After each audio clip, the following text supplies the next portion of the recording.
Hello, class. I know the lesson on the Night Stalkers was rather disturbing, and the nightmares you've shared with your counselors show many of you might want to consider a brief vacation from your studies for a bit of time. Still, before you all go, I will share a lesson on a faction that may bring a spark of light to our world, and may slightly alleviate your mental anguish. This lesson, we will speak on the Northern Alliance.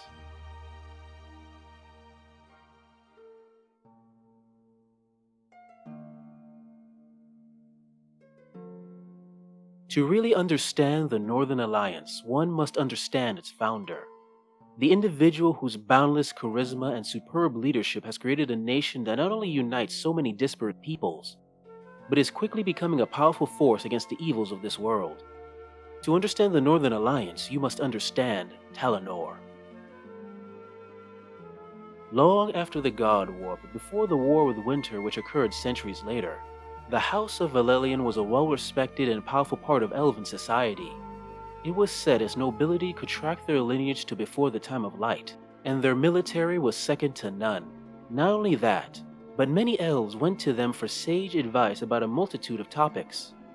For example, Lord Valelian, the head of the house, even had the ear of the Elven king, and it was said he had great sway over the king's decisions.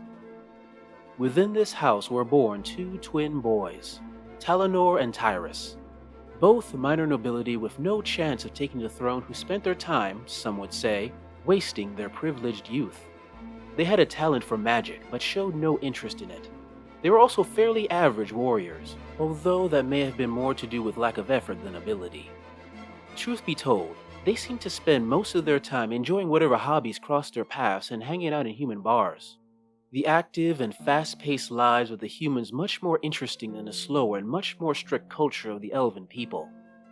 And as sometimes happens to young people who lack care, Tylenor found himself becoming a father. Now this was not unheard of, and might even have been celebrated, as even then, it was noticed that the elven population was slowly declining. The issue, however, was that the child's mother was a human. During the time of light, the mixing of human and elf was not unheard of. But after the events of the shattering of the Cenulian Mirror and the God War, that sort of thing was heavily discouraged. The elves believing intimacy between the two races could only cause disaster for their people. Despite this, Tylenor fell in love, wanting nothing more than to be with this human woman, and when his daughter was finally born, he doted on her as any proud father would. Tyrus warned Tylenor about the consequences of this union, but Tylenor was not the type of elf who would abandon those he loves, and thus, when Lord Valelian found out, he stood proudly beside them.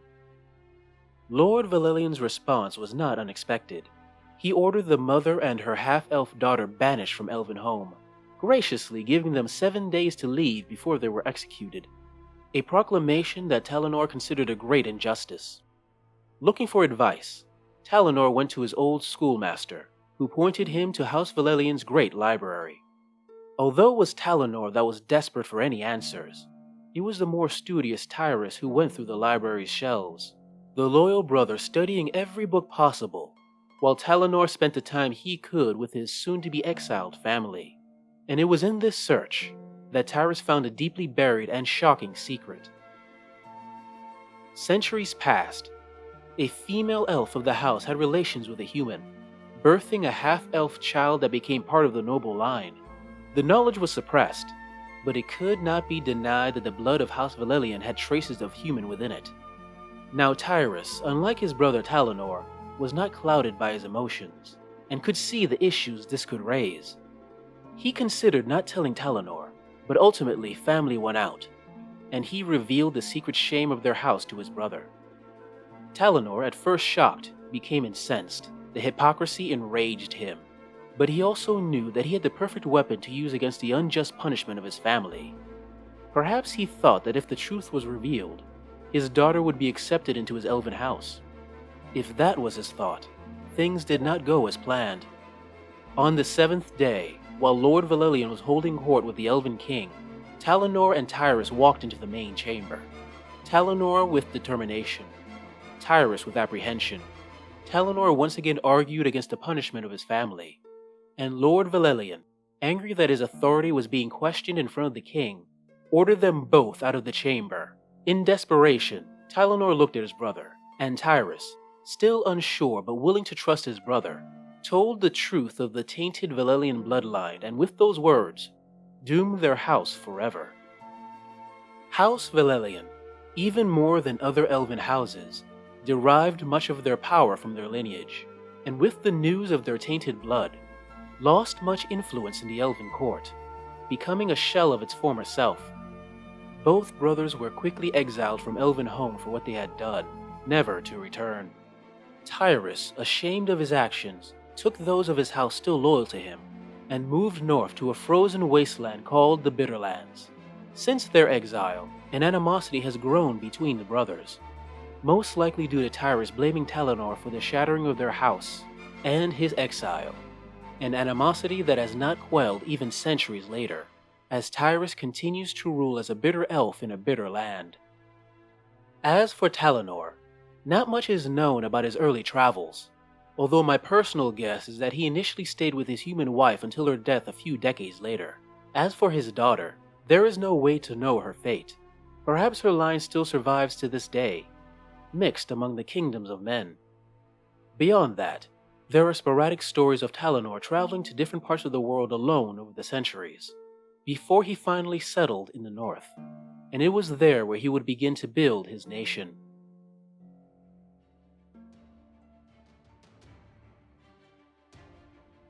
It began with a few ogres. Purchasing their aid with several precious objects, Tylenor began building his first settlement, a safe haven from the harshness that was northern life. And from there, Tylenor began to recruit, calling out to the outcasts and hopefuls of the world to become part of his new nation, people he would eventually call his clansmen. The first, of course, were the humans. There were many differing tribes of humans that had occupied the northern lands long before Tylenor had arrived. The various tribes hunting, traveling, and fighting the various beasts of the north and each other. Despite centuries of rivalry though, Tylenor was able to sway many of these tribes to his cause, all of them gladly uniting under his banner. Even humans from other lands began to join. Citizens of the various kingdoms of men and other human societies coming to start a new life in a young nation full of opportunity. There were also elves, some from the southern lands who were dissatisfied with the strict lives they had previously led, but also other elves known as Icekin. Elves who had adapted to the northern climes and thus sported shocking white hair and were much more rugged of feature than their southern kin. Although of rougher look, at least by elven standards, they had lost none of the skill and grace that makes elves such deadly combatants. With the aid of the Icekin and human hunters, the young nation soon began to gather the beasts of the frozen north to their cause. Tundra wolves, vicious beasts that hunt in packs across the north, are prized for their thick fur, but if a hunter is lucky enough to find a few pups, they can become loyal hunting companions. Snow foxes, a favorite of Icekin hunters, are smaller and weaker than tundra wolves but a tad bit more clever, and are able to distract the enemy till their partner can come in to strike the finishing blow. Frostfangs are ancient and primordial forms of Gur Panther. Unlike the sleek and graceful forms ridden by the sisterhood convents of Basileia, these beasts are heavy-set and powerfully built, with claws that can go through heavy plate with ease. Only the bravest or craziest try to ride them, and even then, they are only capable of pointing the beast in the direction of the enemy. Many clan lords choose to hunt a solitary beast known as the Ice Chimera. The three-headed monster is extremely deadly, but if the lord is able to subdue it, they earn a loyal mount and a powerful symbol of authority. When times are desperate for the Alliance, they hazard the use of cavern dwellers, blind horrors that inhabit the deep caves of the north. They are usually ambush hunters that wait patiently for its prey. When used for battle, they are starved to madness, then unleashed on the enemy, the rampaging monsters killing many before it is eventually put down. Besides being excellent hunters, the Icekin have also mastered the temperamental and difficult to maintain magic of ice. This magic is powerful, as many claim it feels much more natural and raw than any other form of magic. although whether there is any truth to that will have to be left to the more magical of scholars.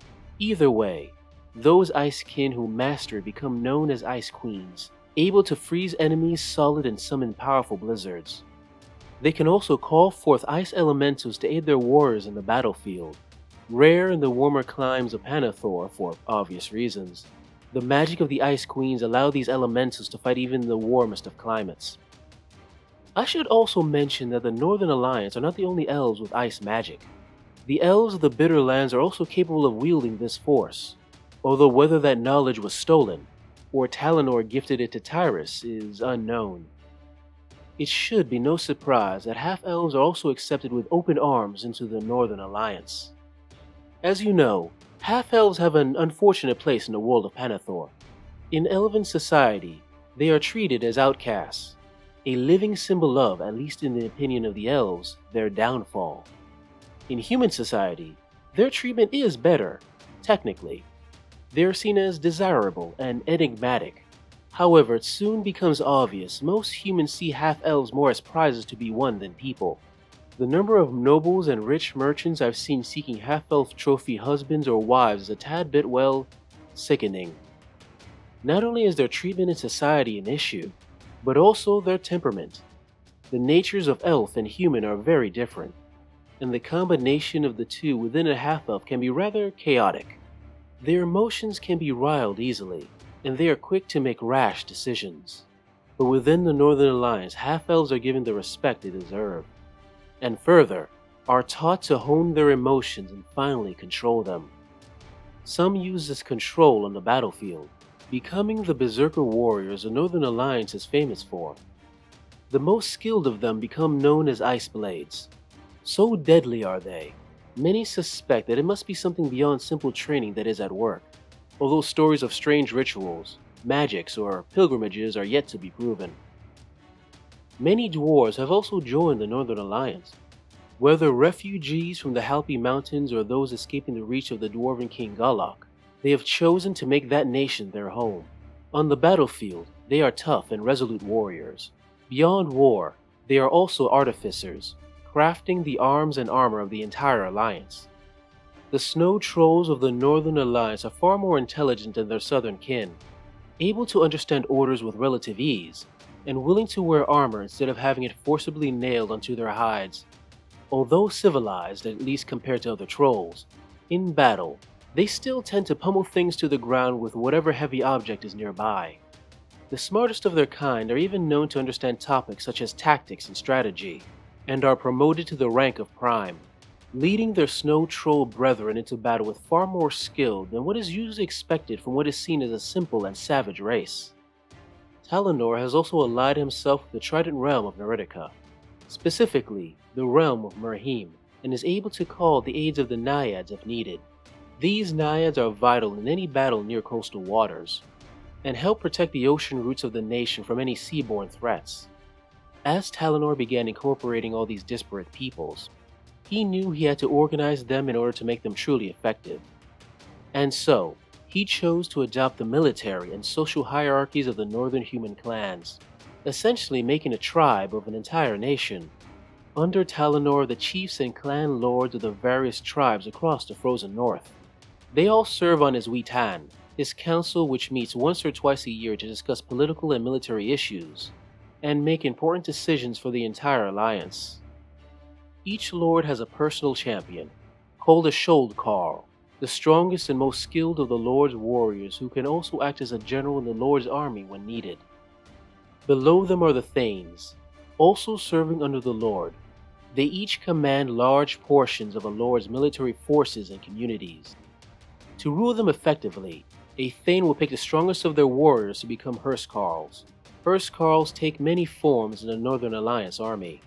They can form elite units specialized for particular roles, or serve as bodyguards for Thanes. But many command small groups of warriors, performing a role similar to sergeant in any other army. Although the Alliance had a common structure, Tylenor knew that the nation needed a common identity and a shared culture, and thus, he made sure that the role of Skald became an integral part of the Northern Alliance. The Skalds in the Northern clans are the keepers of the clan's history. their oral traditions, legends, and stories. Because of this, they often serve as teachers, scholars, diplomats, and any other duties that maintain the structure of a clan, a practice they continued with their integration into the Northern Alliance, traveling between the settlements to ensure recent news and laws are spread quickly, or in the case of one famous skald named Clarion, spreading the message of the Northern Alliance to any who would hear it in the southern lands. With his people united, all Tylenor needed was a home, and that came about in the most dire of times for the fledgling alliance. For over a decade, as the alliance slowly tried to build settlements in the snowy plains, it constantly faced difficulties. First were logistical, as supplies were hard to come by in the frozen north, and getting resources from the south was extremely treacherous. There were also repeated raids by orcs and goblins, forcing most to focus on defense rather than construction. And possibly the most worrying for many was the frequent disappearance of Tylenor, who was known to leave important matters to his chiefs, while he traveled to a secret location that he refused to speak upon. Each time he left, causing those he left behind to wonder if he would ever return. This all came to a head when scouts detected a massive horde of orcs marching towards the outer edges of Alliance territory. Soon, settlements on the nation's borders were being raided, and eventually, most of the nation's citizens were forced to head to the main settlement of Black Ridge, which many were sure would be their last stand.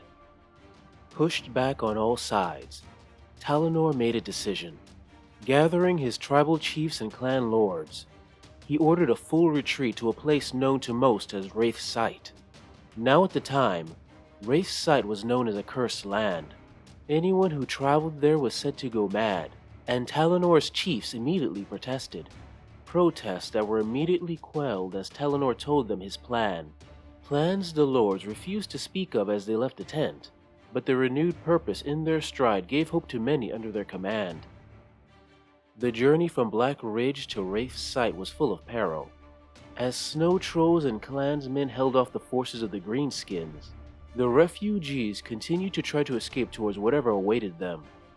Although there were many harrowing moments, the moment most told was when they were forced to travel through a deep chasm.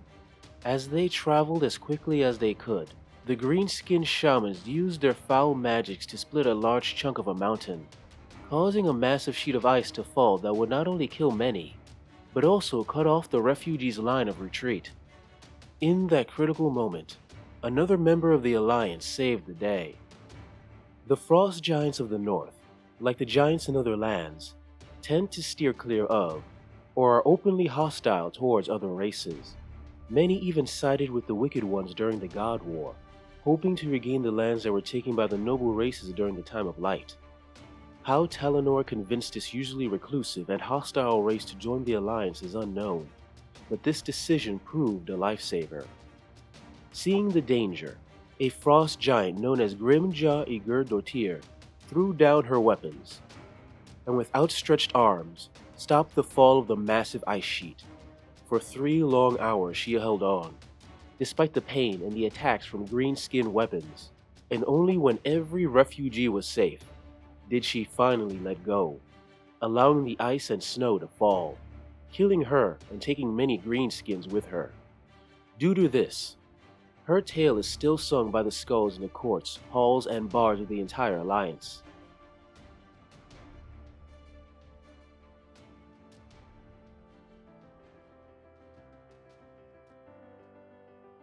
After 2 months of travel, the refugees finally arrived at their destination, and there, framed by the twin peaks of Usmond and Berg Jot, was a massive, glittering blue ice wall that stretched from left to right as far as the eye can see. Atop of it were lines of ice bolt throwers, the modified elven ballistas ready to rain death on any who would dare approach the walls. Beyond this massive ice wall could be seen elegant spires and buildings, and in the center rose an imposing and beautiful citadel, a bastion of azure blue ice and jet black obsidian.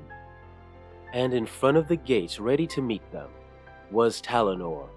Riding with him was a fresh army of men and elves, and even more impressive, sitting atop the wall was the frost drake known as Einar, the legendary beast roaring in welcome to the tired survivors. With that, the refugees flowed into the city and began their new life in their new home, a fortress city known as Chill. The city is a marvel. Beyond the walls are warm gardens beneath massive, multifaceted ice and stone towers. The streets are lined with bright banners, and you can constantly hear the sound of music and song. And, if you listen close, you can occasionally hear a sound that is very rare in Elven home, the sound of laughing elven children. After the escape from the Orcish horde, the Northern Alliance has quickly worked to re-establish themselves and shore up their defenses. For several leagues around the city, you can see mountains dotted with watchtowers and forts. And further out, new settlements are quickly being established and reinforced with defenses and garrisons. Not only that, but travel between the settlements and the southern lands is kept safe and swift with new roads and constant patrols by Alliance troops. Already, many traders and merchants have returned from the north with astonishing stories of the wonders of the Northern Alliance, and mercenaries have started calling Tylenor the Silver Emperor, for the generous amounts of newly minted silver coins he has given them for their services. With the success of this new nation, however, comes unwelcome eyes, for the Abyss sees this new nation as both a potential threat and a mystery. The Wicked One suspecting a hidden secret within Chill that allowed such a young nation to so quickly gain in strength. Soon enough, this symbol of hope may find itself beset by an enemy who will do anything it can to see it destroyed.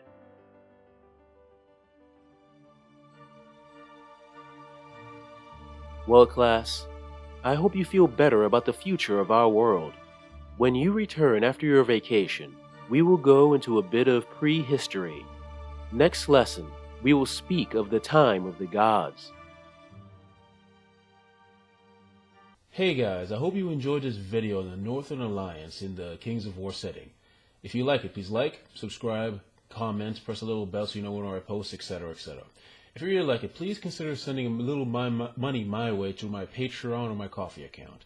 The extra money gives me the time I need to work on these stories I love. Anyway, thanks for listening/watching, and see you next time.